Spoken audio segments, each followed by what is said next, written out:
Hello, eco-champions. Welcome back to Soil Books, where we uncover the secrets to living sustainably and protecting our planet. Today, we're tackling a topic that could make or break your composting journey: 5 shocking composting mistakes to avoid at all costs. Did you know that even small mistakes in composting can lead to smelly bins, pests, and wasted effort? By the end of this video, you'll learn how to avoid these pitfalls and turn your compost into black gold for your garden. So, let's dive in.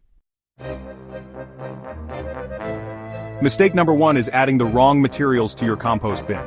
Many people think they can throw in any type of organic waste, but this is not the case. Tossing in meat, dairy, or oily foods might seem harmless, but these items can attract pests like rodents and create bad odors that can make your compost bin unbearable. Instead, stick to fruit and vegetable scraps, coffee grounds, eggshells, and yard waste. These items are perfect for composting and won't create any unwanted problems. Remember, the goal is to create nutrient-rich compost that benefits your garden, not a smelly mess that attracts unwanted visitors. By being mindful of what you add to your compost bin, you'll be one step closer to creating that black gold that your plants will thrive on. The second mistake is not balancing your greens and browns.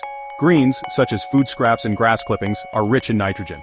Browns, like leaves and paper, are rich in carbon. Both are essential for composting, but too much of one and not enough of the other can cause issues. Adding too many greens without enough browns makes your compost pile too wet and smelly. To avoid this, aim for a 50-50 mix of greens and browns. This balance will create the perfect environment for microorganisms to break down the material efficiently. Layering your compost materials is a simple yet effective way to ensure a good balance. Alternate between greens and browns, and you'll have a well-balanced compost pile that decomposes beautifully. Mistake number 3 is ignoring airflow in your compost pile. A compost pile that becomes compacted can turn anaerobic, meaning it lacks oxygen. This leads to a foul, rotten smell and slows down the composting process. To prevent this, it's crucial to turn your compost regularly.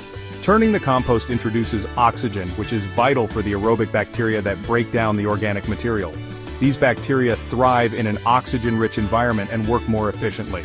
Ideally, you should turn your compost pile every few weeks. This not only maintains proper airflow but also ensures that all parts of the pile decompose evenly. By keeping your compost pile well aerated, you'll avoid unpleasant odors and speed up the decomposition process, resulting in rich, fertile compost for your garden. The fourth mistake is not monitoring the moisture levels in your compost pile. A compost pile that's too dry or too wet can hinder the composting process. If it's too dry, the microorganisms can't do their job. If it's too wet, it becomes a slimy, stinky mess. The optimal moisture level for compost is similar to that of a wrung-out sponge. It should be damp but not dripping wet. To maintain this balance, you may need to add water during dry periods, or add more browns if the pile becomes too wet. Regularly checking the moisture level and adjusting as needed will keep your compost pile in prime condition. Remember, a well-maintained compost pile is key to producing high-quality compost. By monitoring the moisture levels, you'll ensure that the microorganisms can thrive and do their job effectively, turning your waste into valuable compost. The fifth and final mistake is not being patient. Composting is a natural process that takes time, and expecting your compost to be ready in just a few weeks is unrealistic. Rushing the process can lead to poor quality compost that isn't fully decomposed. Depending on your composting method, it can take anywhere from 2 to 6 months for compost to be ready. During this time, it's important to maintain the right balance of materials, moisture, and airflow, as we've discussed. It's also helpful to have multiple compost bins or piles at different stages of decomposition. This way, you always have some compost that's ready to use while the rest continues to break down. Patience is key in composting. By allowing the process to take its natural course, you'll end up with rich, dark compost that's full of nutrients and ready to nourish your garden. So, remember to be patient and trust the process. Your garden will thank you for it with healthier, more vibrant plants.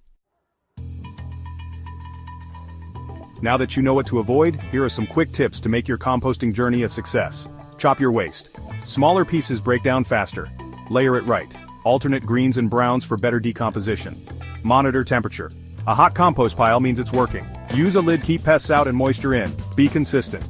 Add materials regularly and turn the pile often.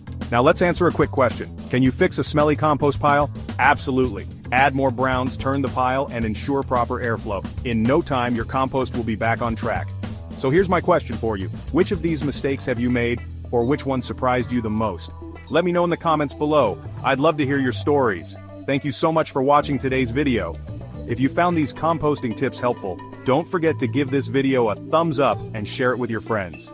Together we can compost smarter, reduce waste, and grow healthier gardens. Also, hit that subscribe button and ring the notification bell so you never miss out on our future videos.